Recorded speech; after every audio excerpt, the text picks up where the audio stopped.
नमस्कार दोस्तों, आपका स्टडी लाइट यूट्यूब चैनल में एक बार फिर से स्वागत है। और दोस्तों हम कर रहे हैं आरएएस प्रीलिम्स 2023 की प्रिपरेशन, जिसमें हम पढ़ रहे हैं राजस्थान की पॉलिटी। और राजस्थान की पॉलिटी में ये हमारा अंतिम लेक्चर है। और इस अंतिम लेक्चर के बाद में हमारी राजस्थान की पॉलिटी कंप्लीट हो जाएगी। राजस्थान की पॉलिटी से 15 से लेके 18 क्वेश्चंस का वेटेज रहता है प्रीलिम्स में। तो आप यहाँ से ईजिली अपने 15 से 18 क्वेश्चन को सिक्योर कर सकते हो। हमारा जो अंतिम टॉपिक है वो है पुलिस अधीक्षक, जो कि जिला प्रशासन के अंतर्गत आता है। तो जिला प्रशासन के अंतर्गत हमारा अंतिम टॉपिक पुलिस अधीक्षक है, जिसको बोलते हैं सुपरिटेंडेंट ऑफ पुलिस, यानी कि एसपी के नाम से जानते हैं। तो चलिए शुरू करते हैं। देखो, पुलिस अधीक्षक के बारे में बात करें तो भारत में पुलिस अधीक्षक यानी कि जो एसपी का पद है वो 1808 में सर्जित किया गया था या अस्तित्व में आया था। भारतीय पुलिस सेवा यानी इंडियन पुलिस सेवा आईपीएस का अधिकारी रहता है कौन? जो पुलिस अधीक्षक रहता है वो पुलिस अधीक्षक कौन बनेगा? वो बनेगा एक आईपीएस अधिकारी। और आईपीएस अधिकारी कैसे बनता है? यूपीएससी का एग्जाम देके। अब बात करें आईपीएस अधिकारी की, पुलिस अधीक्षक की, तो पुलिस अधीक्षक दो प्रकार से नियुक्त किए जा सकते हैं। जैसे कि एक तो है सीधी भर्ती के द्वारा और दूसरी पदोन्नति द्वारा। सीधी भर्ती तो मैंने आपको बताया कि आईपीएस बनकर, जो कि यूपीएससी एग्जाम के द्वारा बनता है। और पदोन्नति का मतलब ये होता है कि जैसे मान लीजिए आरपीएस बनता है, जैसे कि आईपीएस बनता है वैसे स्टेट में आरपीएस बनता है, आरएएस आईएएस बनता है वैसे आरएएस बनता है, और आईपीएस की जैसे आरपीएस बनता है। तो जो आरपीएस है उसका प्रमोशन होकर, यानी वो 4 साल 5 साल जितने भी समय वो डिसाइड करते हैं, तो उतने समय तक वो काम करने के बाद में पदोन्नति होकर वो क्या बन जाता है? पुलिस अधीक्षक के पद पर चला जाता है। तो दो तरीके से पुलिस अधीक्षक बन सकता है कोई भी, एक तो सीधी भर्ती के द्वारा और दूसरा पदोन्नति के द्वारा। कार्यकाल की बात करें तो पुलिस अधीक्षक का जो कार्यकाल है वो निश्चित नहीं है। प्रत्यक्ष नियंत्रण की बात करें, यानी कि जो पुलिस अधीक्षक हैं उसका नियंत्रण किसके पास में रहता है? तो भारत सरकार के गृह मंत्रालय के पास में इसका नियंत्रण रहता है। अब बात करें इसके पद स्थापना की, स्थानांतरण की और निलंबन की। इन तीनों का अधिकार किसके पास रहता है? तो वो रहता है कार्मिक विभाग के पास में। यानी कार्मिक विभाग ही क्या करता है? उसको पद पर स्थापित करता है, उसका ट्रांसफर करता है और उसका निलंबन करता है। पुलिस अधीक्षक के कार्यों की बात कर लेते हैं। कौन कौन से कार्यों की हम बात करेंगे? तो देखो, सबसे पहले हम बात करेंगे जिले में कानून व शांति व्यवस्था बनाए रखने में क्या भूमिका है। एफआईआर व एफआर, एफआईआर यानी जो फर्स्ट इंफॉर्मेशन रिपोर्ट होती है वो, और एफआर मतलब कोई फॉल्स रिपोर्ट, उसकी समीक्षा पुलिस अधीक्षक करता है। इसके अलावा जिले की गुंडा सूची का अवलोकन करना, जिले में पुलिस थानों व चौकियों का निरीक्षण करना और जिले में यातायात प्रबंधन करना, ये सभी काम पुलिस अधीक्षक के अंडर में रहते हैं।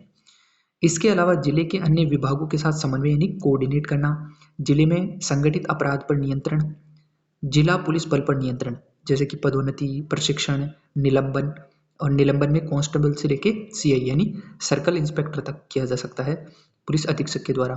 इसके अलावा ट्रांसफर भी कर सकता है कांस्टेबल से लेके सर्कल इंस्पेक्टर के द्वारा जिले में कहीं पर भी। राज्य पुलिस के विभिन्न अभियानों का क्रियान्वयन करता है जो पुलिस अधीक्षक है वो। कौन कौन से हैं? ऑपरेशन आग और ऑपरेशन मिलाप या फिर आवाज अभियान, इन दोनों अभियानों का क्रियान्वयन कौन करता है? पुलिस अधीक्षक करता है। जिले में सामुदायिक पुलिसिंग को सुनिश्चित करना भी एसपी का काम रहता है। जिले में प्रदर्शन व रैलियों हेतु अनापत्ति प्रमाण पत्र यानी कि एनओसी, नो ऑब्जेक्शन सर्टिफिकेट जारी करने का काम कौन करता है? एसपी करता है। अब बात करिए हम आयुक्त प्रणाली यानी कमिश्नरेट सिस्टम की।